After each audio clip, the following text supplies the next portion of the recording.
At its very core, drug science must remain independent. This means we don't accept sponsorships. It's with the support of the drug science community we're able to do this and make the podcast in the first place. If you're able to become a drug science community member and support the show, you too will be supporting the dissemination of evidence-based drug policies. Without you, none of this would be possible. For anybody interested, there's a link in the show notes. Thank you. Hello and welcome to the Drug Science Podcast with me, David Nutt.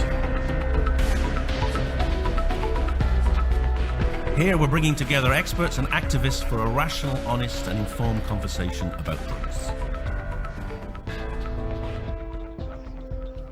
Well, hello and welcome to this Drug Science Podcast. As you know, I'm David Nutt, and today I have someone you may not have heard of. Certainly the international listeners won't have heard of, almost certainly. He's called Dan Carden.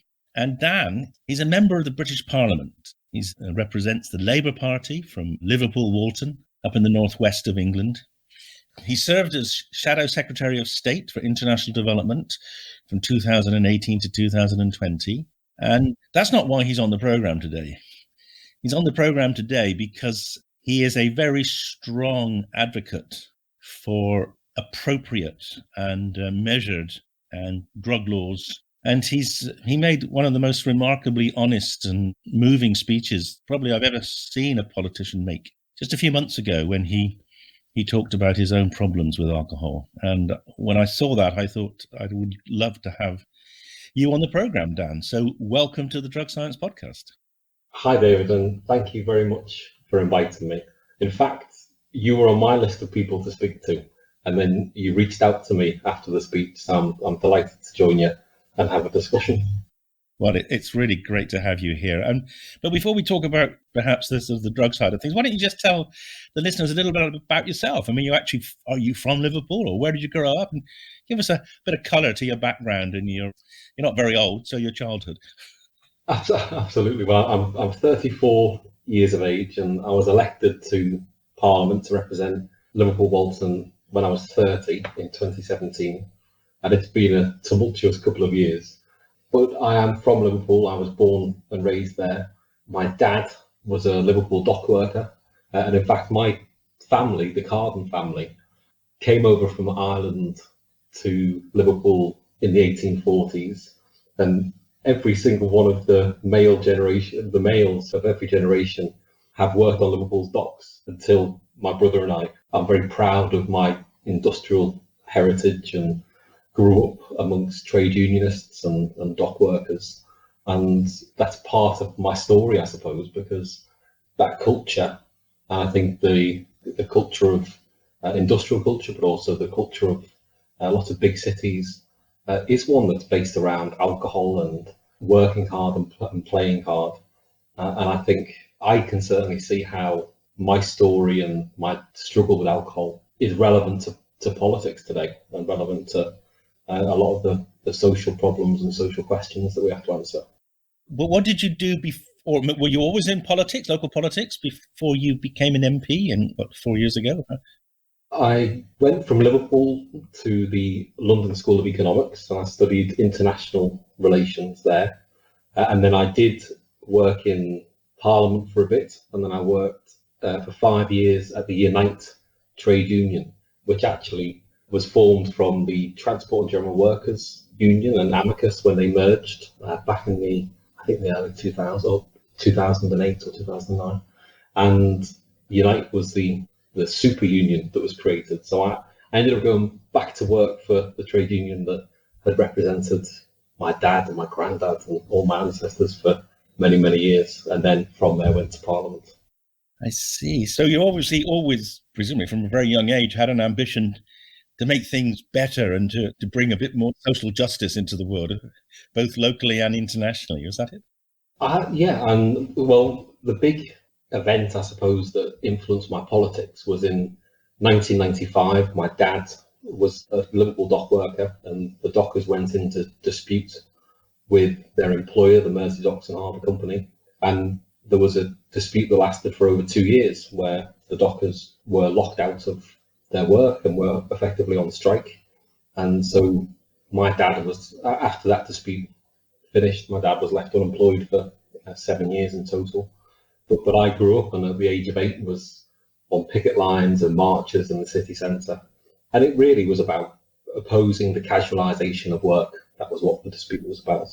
And so as a young lad, I used to skive off school and go to the Transport and General Workers Union building in the city centre, which is still there, one of Unite's offices. And so undoubtedly that politicised me. And the nice thing is I still go home and speak to the old dockers, and they keep me up to date on what's going on in politics. Actually, a lot of my listeners probably won't understand what you're talking about in terms of the dockers and the.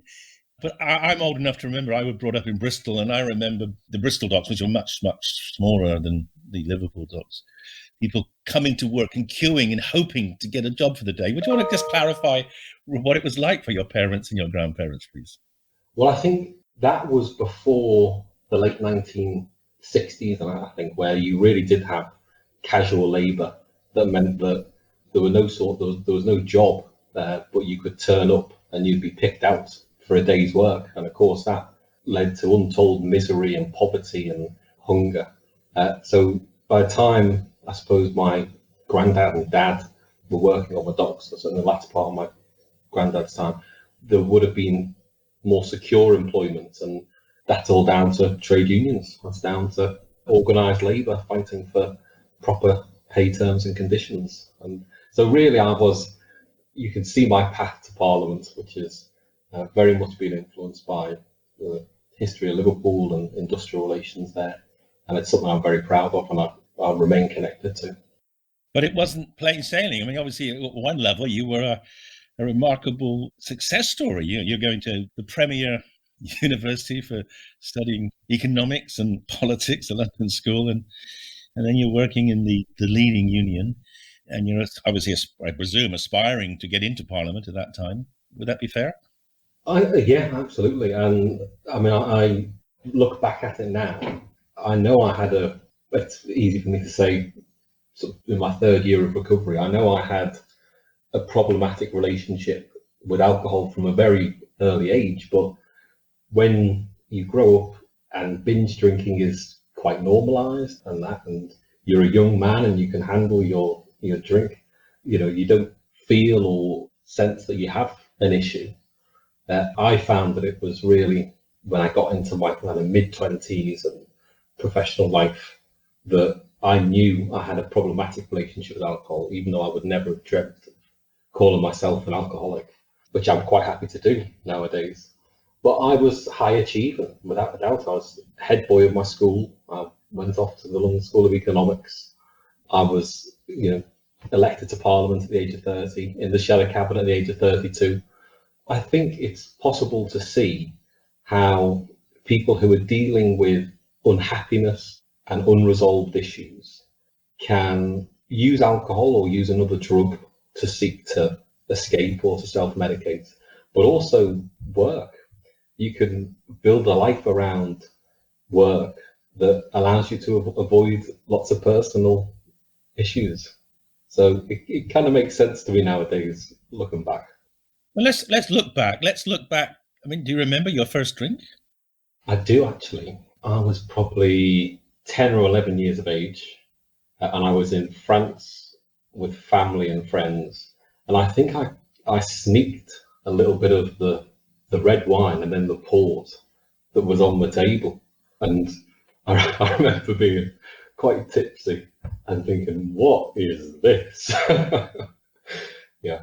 And it probably wasn't until a few years later that I got to try it again. But I remember that being the first occasion. Well, I remember another very famous figure in Labour's past, Alistair Campbell, saying he remembers vividly. He was 13, and I think it was Hogmanay, and he remembers his first drink then. And he, of course, has famously written and talked about his alcoholism. And it's surprising how young people do start. But in your case, you didn't become dependent, till your later teens, or was it even later than that? I started going out regularly, probably from the age of 15, 16, and drinking at weekends and things. But again, it was probably always drinking too much, but not sensing that there was a real problem then. And I never felt that there was a problem until into my 20s. When I was in my 20s, I had to start abstaining from alcohol because of the effect it was having on me physically and feeling wise. So I would stop for maybe a couple of weeks or a couple of months by the time I got to my late 20s. But then I would return to it, and I think the problems got worse each time I returned to it. Well, that's actually a very, very typical pattern, and the cycles of using, getting out of control, realizing you can't cope, stopping. But then when you start again, your brain's kind of ready to get out of control faster. It's kind of reiterate the past, but in a more accelerated fashion. It's not an uncommon profile for someone losing control.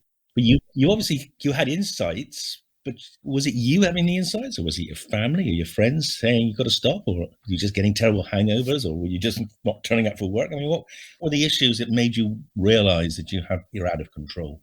It was a little bit of all those things. When you said them, I connected with all of them. But in particular, what made me accept that I needed to do something was my family and their intervention.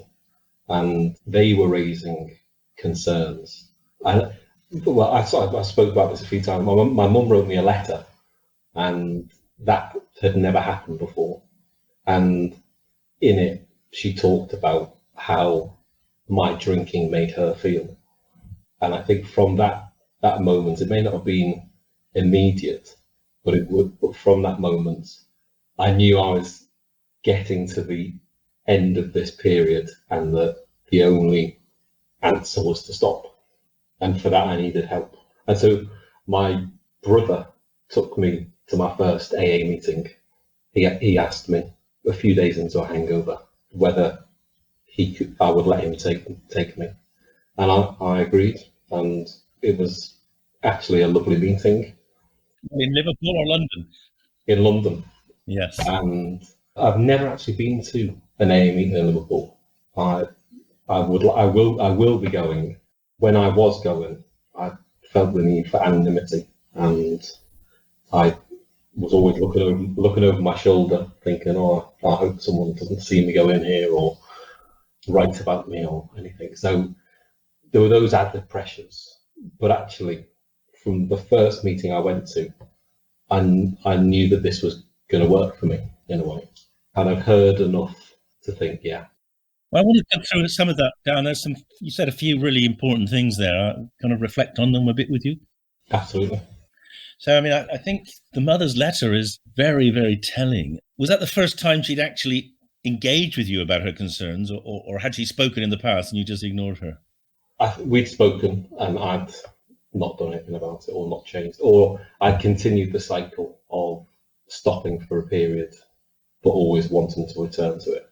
You can say, I mean, for her, I suppose she may not have been a great letter writer, but to have pulled it all together in that fashion, I mean, it showed you how serious she was, and how she wanted you to have something that you couldn't just drink away, because you can always, forget a conversation by drinking more. But that letter would have been there. I mean, do you still have it? Yes. Yeah. She has it, actually. And I think it would still be painful to look at it, because really what the message was, how much I was hurting myself, but also those around me. That was the real message. That's a really important message, because so often the anger that families and friends have with alcoholics is that they're hurting their families or their friends. But of course, the person who's really getting most damage is the person who's drinking too much. And presumably she had, great hopes for you, and still does. And the idea that you're going to wash away all your education and your potential through alcohol must be. Well, I would say my parents have never pressured me to do well or to achieve. And actually, I think what really hurt them was that I could be so unhappy. And whereas I couldn't see that I was drinking because I was unhappy, I think we have as a country, and probably beyond, this view of alcohol or drugs being taken for the purposes of enjoyment. But I think the people closest to you can see that actually these are things that are being used to medicate and to escape. Yes, I suppose was alcohol always for you escape, or did you start off having fun with it and then it gradually became?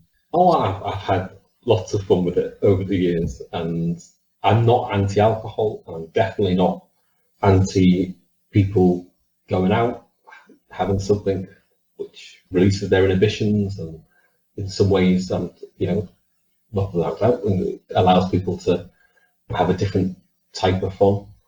So I'm not against any of that. I think for me, and what I've been doing since I've taken this up as a bit of a political issue, is looking at the vacuum when it comes to treatment, support, recovery for those that found themselves in the same position that I did.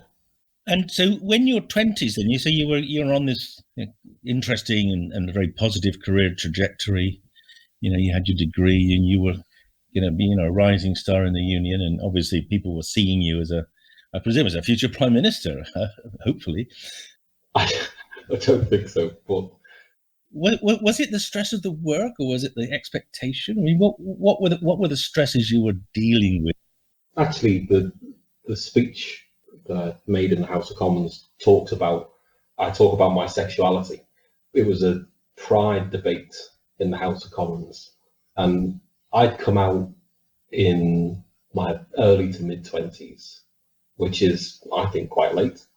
But what I talk about in the speech and what I learned about in recovery was that if you grow up gay or LGBT plus, an upbringing with that sort of identity issue where you cannot be true to yourself or open all the way through your childhood, and for me up to my 20s, you don't solve the problem on the day that you come out.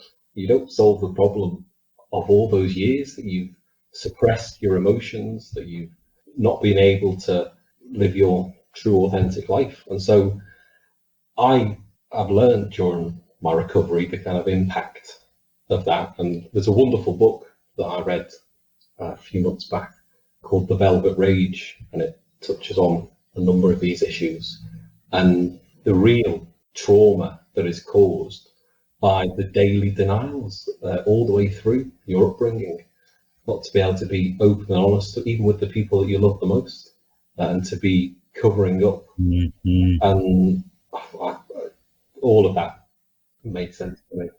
Hugely stressful living that lie, as you say, on kind of minute by minute basis for years. It must consume an enormous amount of mental energy, and hiding it from others, and of course trying to hide it from yourself as well.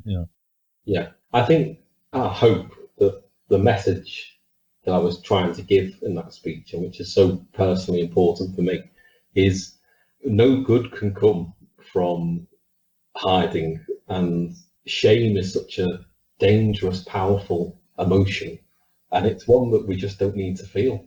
It's one that, if we can be open and honest as much as possible, we are going to save ourselves from a lot of heartache and upset. Yes, I mean, I suppose in part you might have also been trying to protect your parents from the knowledge as well. Was that part of it? I don't know. It's trying to think back to why I didn't come out earlier is really difficult, because I look back and I think, what on earth were all those years about of not coming out? And I had very supportive, loving parents who would say, we don't care if you're straight or gay or anything else.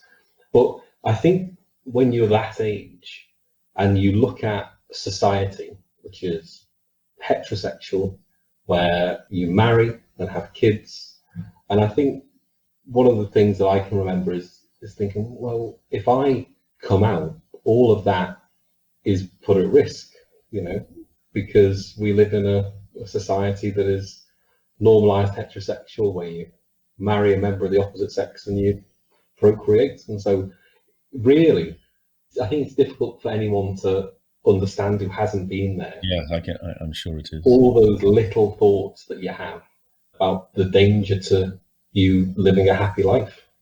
Yeah, there's still an enormous sort of social pressure, isn't there, to be as it has, or to be what people have been in the past. And it is remarkable. I'm old enough to have seen the homosexuality become legal. This was extremely exciting to see Parliament voting for a humane, rational approach to differences. And it's one of the great successes, I think. Again, I think it was a Labour government that did that, in fact, doesn't it? Yeah, and also just to remember that there's so many countries across the world where homosexuality is still criminalised, where people are still imprisoned, and some places where people can still be murdered for it. And I think, certainly in my time in Parliament, I've tried to do what I can on that issue. But for people here, my advice is be who you are. Don't think about the reaction of other people. There's not much use in that. Yeah, so you actually were carrying two huge burdens. The burden of your sexuality and the burden of your drinking. And, well, it's a common story. The one thing I've learned since I've talked about it is how common it is. And the number of mothers who've contacted me and people who've contacted me saying they went through exactly the same experience. Because in the end, and you can probably tell me a bit about this, David, but a lot of addiction for whatever substance is to do with, it can be linked back to trauma, it can be linked back to those issues. Well, hello, listeners. Apologies for the interruption to the show, but I have a very exciting piece of news to share with you. In December, I will be releasing my brand new book, The Brain and Mind Made Simple. Now, this is a book which has been developed from lectures I gave for drug science over the last couple of years before COVID. They went down very well. I discovered that people were very interested in their brain and very interested in their mind, and also interested in the way that drugs, both legal and illegal, cast light on those and affect them. So if you're interested in your brain at all, this book will take you from the very beginnings of, when we're back in the primordial days, when the first animals were developing a nervous system, right through into the current ways in which we can study the brain with imaging, and also give you insights into what goes wrong in the brain. And there are chapters on all the different ways in which processes of consciousness and the content of consciousness can change with disorders such as depression, anxiety, schizophrenia. And also a big section on sleep as well, because that's a fascinating component of brain function, which is not well understood. Now, the book will support drug science in the same way as my previous book, Nutt Uncut, did. And to celebrate the launch of the book, we're hosting a book launch in London. And this will be one of the first real-life events I've done in the past 18 months. And we're very excited to see listeners of the podcast in person at this event. So if you can make your way to London, we'd love to see you there. And of course, you'll be able to buy the book and you'll get a signed copy from me. But obviously, many of the podcast listeners are from overseas and we don't want you to miss out. So we'll also host an online book launch as well. If you follow us on the website, you'll know when that's going to be. And again, if you join our community, you'll be able to get special signed copies and also other access to other drug science events I'm taking part in. So now, back to the show. Yes, I think the majority of people, certainly the majority of people who from their 20s onwards become problematic alcohol and other drug users are usually doing it to suppress things. I think that there are some young people who get such a high from alcohol that they sort of get addicted in the same way as you might get addicted to something like cocaine. But I think once you've gone through university and you've got into the world of work and stress, that it's the stress relieving effects or the attempt to deaden the pain of and the exhaustion of life that turns people to alcohol. And of course, alcohol is a peculiarly cunning drug because it initially it does what you want, and you dampen down your feelings and you can relax and you can fall asleep, and then 4 hours later you're back in that cycle, and you're in that cycle where then you start to think, oh, I got to have a drink in the morning. And of course, once you start doing that, then you are basically on a very slippery slope. And of course, alcohol is also pretty toxic. And you've had some pretty bad experiences with alcohol toxicity. I gathered that twice you almost died from alcohol. Is that right? Yeah, it's not something I've talked in detail about. I'm probably still not quite ready to do that, but I know that I will. And there are close friends and family who I might speak to first, but it was to do with that. And I think people are largely unaware of how dangerous alcohol is as a drug. Well, undoubtedly, people have. I mean, it is truly remarkable how little people understand about the toxicity of alcohol. And I say to people, well, if alcohol was discovered today, it would, you couldn't sell it because it never passed the food standards. They think, what? And then you have to go and explain there's this historical precedent of it's been around for so long that people either assume it's safe or actively deny it's harmful. It's probably more the latter. People don't want it to be harmful because they enjoy using it. Yeah. Have you done much work, David, on recovery and that? Well, this is an area that I'm really, yes, absolutely. We've been working for about 20 years now, trying to understand the nature of recovery and what it is that allows people to stay sober and what the vulnerabilities are that lead people to relapse. And we haven't got the answer yet. We've got some insights, and the work is ongoing. Because I always think what's interesting is something that I've only learned in my own recovery is the difference between treatment, where you might have rehab or medical support, and recovery, a sort of community and maybe more therapeutic way of dealing with some of the underlying issues. I think one of the good things to come out of the Dane Carroll Black review, well, actually, as she says, it's all the recommendations are as important as each other and need to be implemented together. But the real focus on visible recovery communities that I think we don't have in this country, and other countries do it a lot better than us. Yeah, that is still true. And I have to say, I think, to be honest with you, and you'll probably agree, but I'm sure most of the people in Westminster with you wouldn't.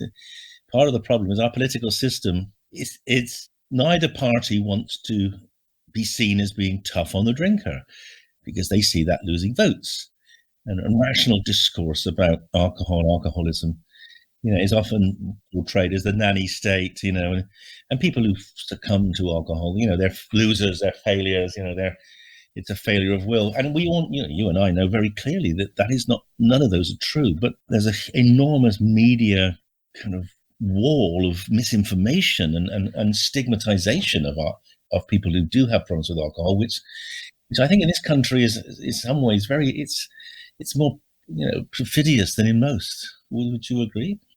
Absolutely. I think as a politician to try and give you an insight to, I suppose, how people communicate with us and how issues are raised, MPs will get a lot of emails about saving the local pub and such that are campaigns. And I absolutely want to save the local pub and value their contribution to communities. But for instance, when I get the emails now, I respond by explaining to them the benefits of minimum unit pricing and why that wouldn't hinder the pub industry. Precisely. But would actually deal with a lot of the damage that alcohol is doing at the very bottom end, where people are buying the highest strength, cheap alcohols that do the most damage. And I can't remember what the statistic is, but the damage that is done in the most deprived communities by alcohol, is it up to 18 times than in the more prosperous parts of the country? And I think that's the fascinating thing that we don't know enough about. We don't know how alcohol can have such damaging consequences in the most deprived areas, even though less alcohol is consumed there. Yes, it's the paradox, isn't it? But it's not just with alcohol; it's with all aspects of life. The higher up you are in the APC classification, the better is your health, and that's going to be a combination of food and wealth and protecting yourself and getting better health care if things go wrong. But there's probably also psychological aspects to it as well. And it's very understandable why people who've come from areas of huge deprivation, when they see a drug, and of course, I mean, alcohol's the common one, but you also see it with people who turn to heroin and other opiates, escaping from what has actually been a particularly miserable teenage or life, up to teenage years. When the first time, someone experiences something like heroin, they move from the very bottom to the very top of the mountain, and you can see why they kind of want to keep going back there, and because it's the only way they're going to ever get there. I keep thinking with what I've learned through recovery, because recovery is a lot about self-discovery and trying to find those things in your own life that make you happy. And I know that there are lessons for politics in recovery, and I think anyone in recovery would tell you that, because you learn so much about what to appreciate, how to focus your time, what's important to you. And I think when we look at modern life and the way in which this country operates today, and the inequality and the poverty, the people who are being overworked and underpaid, who have so little security in their lives, all these things are incredible stresses that will only damage health outcomes and only, I think, drive people towards addictive behaviours, like you were saying there.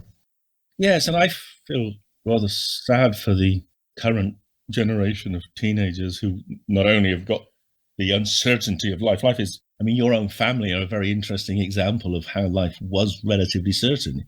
You worked on the docks from the 1840s. Your family, they had a job, and you weren't well off, but you had enough to live, and there was a sort of intellectual security and also a historical narrative. And then now, well, it's very hard to know whether people will be working, who they be working for, and whether it even be a world to work in with some of the issues we're seeing, currently with global warming and that. It's a very much more stressful time to be a young person now than it was, I think, when I was young. And I think you're much younger than me, so you're probably part of that new generation. Well, even I think in my 30s, I grew up thinking, well, you would have a salary job and some protections and hopefully a pension. And now, if you look at people who are being paid or as bogus self-employed or being paid by the hour, 0-hour contracts, no pension, no sick pay, what chance do they have of that bit of security that will support their mental health and in the end their physical health? Precisely. We are so badly down the wrong track when it comes to trying to build a happy, healthy society that it isn't, unfortunately, it isn't about, oh, we need to fund this more or we need to put a bit more money here. We actually need to shift the power and the wealth in this country back to ordinary people, working people. I suppose that's why I'm a socialist. Well, indeed, and I have to say I have a great deal of sympathy for that perspective as well. And I'd be interested to know where you think Labour have lost it. I mean, I suppose they kind of got close with Corbyn, and then it just frittered away, didn't it? It's almost too big a question to answer. We feel a very long way from government, and I think the Labour Party needs to work out who it wants to represent, what it's for. And there are different views of that. There's different views about how you win a general election. Do you want to wait for the Tories to prove too incompetent and try and sneak past the post, which I think is a strategy that some have tried and want to try again. For me, I think you've got to paint a different vision for the country. I think you've got to say that on the biggest issues, the way things are operating at the moment, the things that we value in life are the wrong things. And we should value more time. We should value our relationships. And I would like to see a politics that changes the vision we have for this country. I think Thatcher came in with her vision of society. She believed in the individual, that you looked after yourself and your family. And she created an economy that reflected that. And for me, the Labour Party shouldn't be sat in opposition waiting for the Tories to fail and saying, well, we do things better, or we'd invest slightly more in this service or that service. It should actually be painting a picture of a different vision for the country and for the world that is based on what I think ordinary people want for a happy, fulfilled life. And then we make politics and the economy reflect that. And I agree with you wholeheartedly. I think one of the problems in the UK, of course, is that the media will portray any Labour Party progressive vision as being somehow kind of to the left of Stalin. And when the Tories come up with the same policy, which they've repeatedly done, stolen your policies, then it's like it's endorsed and cheered. And I don't know how have the media been to you? Because I find the media in Britain are extremely difficult. Most of the media aren't interested in the truth. They're not interested in reason and logic. It's a very low level of sort of intellectual debate in most of the media these days, particularly the newspapers. How have you found it? Yeah, I mean, I don't consume much news these days. I read the Financial Times, and I sometimes watch Channel 4 News and sometimes Newsnight, and that's about it, because I can't stomach most of it. I think most of it is absolute nonsense, and I find that it distracts me from what I should be doing, which is having direct communication with my constituents and getting on with that job. And so I'm very aware, and perhaps this slightly comes from recovery, that if I'm looking at Twitter, if I'm looking at Facebook, or if I'm reading certain press or watching certain TV channels, then I'm allowing someone else to fill my head with what they want to fill it with. And I try as much as I can not to allow that to happen. Yeah, it's good. The same here, actually. Although I tweet, I don't really read much of what other people tweet. But I think whilst you're right about the press, and the press has its own agenda and it defends the vested interests that exist, there are some fantastic journalists, and I think it's worth mentioning that, and we should encourage a fairer, better press. But we've certainly not got one. And how we do, I don't know how you deal with that question. What I've always argued, I'd be interested in your take, because you're being an economist. I think we're a very unusual country in that we allow our major newspapers to be owned by people that don't even live in the country. I don't know if there's any country in the world that allows people living abroad to run their media, and we do. Well, and also the fact that it can be defended as a free press when it is owned by a couple of billionaires. It doesn't make any sense in my head. No, and they just perpetuate the same old stigma and prejudice. And the worst thing is that they often, and have done throughout history, and I'm thinking of Hillsborough in particular, they have attacked the working people, decent people, their own readership base throughout their history. And I think, how do they get away with this? Now, in Liverpool, we don't read the Sun newspaper for exactly that reason. Well, I think they get away with it because they're rather clever at manipulating people's interests, and they play, they play to people's prejudice. They don't try, it's not about education. I mean, I was always reflecting when I was at school in the 50s and 60s. There was the Daily Mirror was a newspaper that was the newspaper of the working man, and it was a newspaper that actually had great columnists. It was a newspaper with a vision of trying to educate people about many things in life, not just politics. But education in the media they seem to be words which are no longer ever put in the same sentence.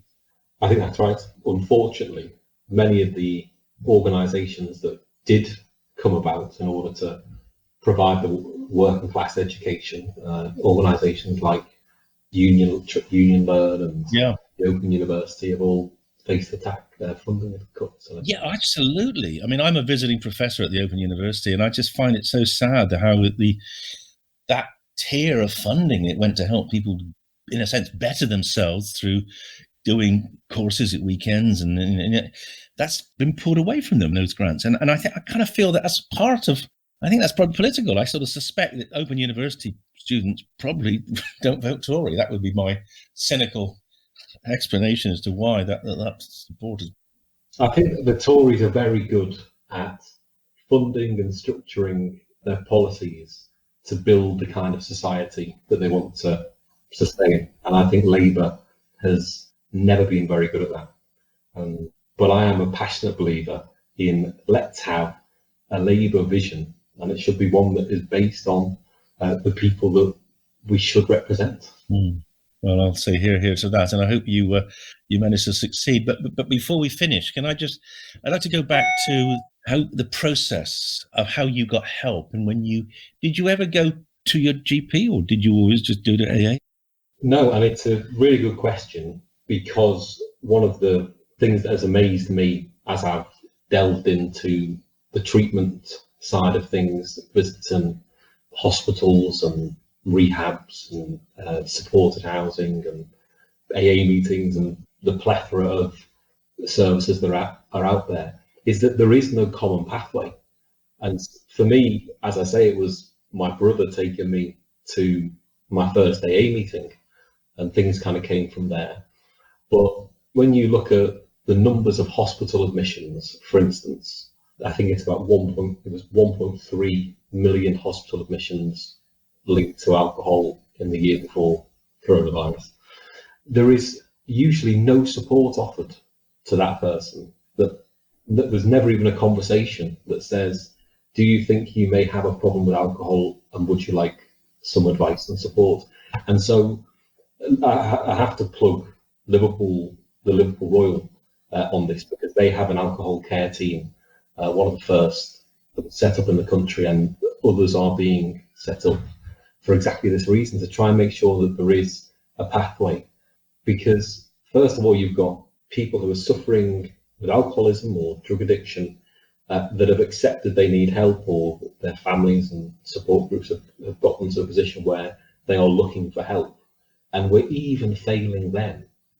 Yeah, quite. We haven't got anywhere near an answer for the people who are in active addiction and not able to accept that they need help and support. And so I just think we've got so far to go to provide decent support and treatment.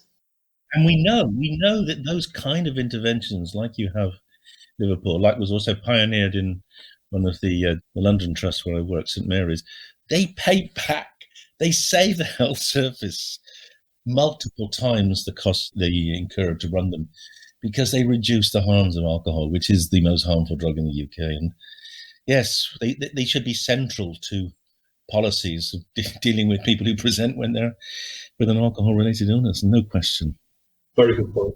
And just to finish, it is something that is worth investing in, because it is about saving people's lives. It's about saving their families and their friends from misery, and people who are given the support that they need can go on to live the most fantastic, fulfilling lives you could ever hope for. Well, Dan, it's been absolutely lovely to talk to you, and I can see that there's no question you are a politician that can actually make things change. You've changed your own life. That might be the hardest thing you had to do, but even if it isn't, even if changing the way we live today and getting Labour into government is even harder, I wish you very well in working on that. And I can see you could easily be both Health Secretary, International Secretary, or even a Chancellor if you don't want to become Prime Minister. I don't know why you'd wish any of those things on me. I'm afraid when you have talent now, it attracts you. People will want you. Kind, you David. Well, lovely to talk to you, Dan, and I hope our paths cross in the real world at some point. Thank you very much. A pleasure to speak to you. Thank you. Well, that's the end of this episode of the Drug Science Podcast. Thank you for listening. But before you go, I would just like to share with you a question from our Drug Science community members. Recently, we recorded a very special podcast episode in which we invited all of our premium and philanthropic community members to ask me anything they like. Their questions were so good, I thought we should include one or two of them at the end of every podcast episode. So please enjoy this new segment of the show. Apologies for the audio quality, as we recorded the session over Zoom. Hopefully they're vaguely relevant to what we've been discussing. And if you want to ask me anything, perhaps we could do an Ask David Anything Part 2. Enjoy. This has all been fantastic. And I have one last question for you, Dave, and then I think we might have to wrap up. I'm glad you're going to wrap up because I can smell my supper cooking and I'm getting hungry. Okay, so there's one more question. It's from Bjorn, and he's asking about a little bit about the neuropharmacology of Sentia and its history, and wants to, how it's different from alcohol. And if you could just go into a bit of detail about what Sentia is, I think you'd be very appreciative. Well, Sentia is a botanical drink that we have made and are selling since Christmas or since January as an alternative to alcohol. It's a prelude to Alcarel, which is a synthetic alternative to alcohol. But that's going to be a few years coming because of all the regulatory hurdles we have to go through.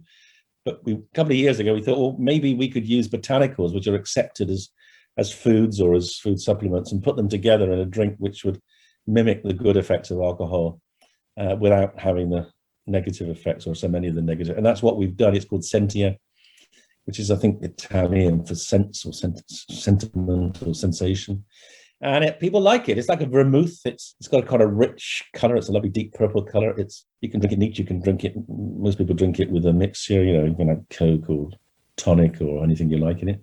And it is, well, as I say, people seem to get an effect from it, which is, they say, it's pleasant. It's like alcohol, but you can't get really inebriated, and you're not going to get aggressive, and you're not going to fall over, etc. So it's out there. You can go on the website, sentia.com, I think it's called, and you can order some and try it out and let me know what you think. And if it's really if the whole Sentia Alcarel thing is very successful, then a significant proportion of the profits are going to come to drug science. So this could be the future of drug science in the long term.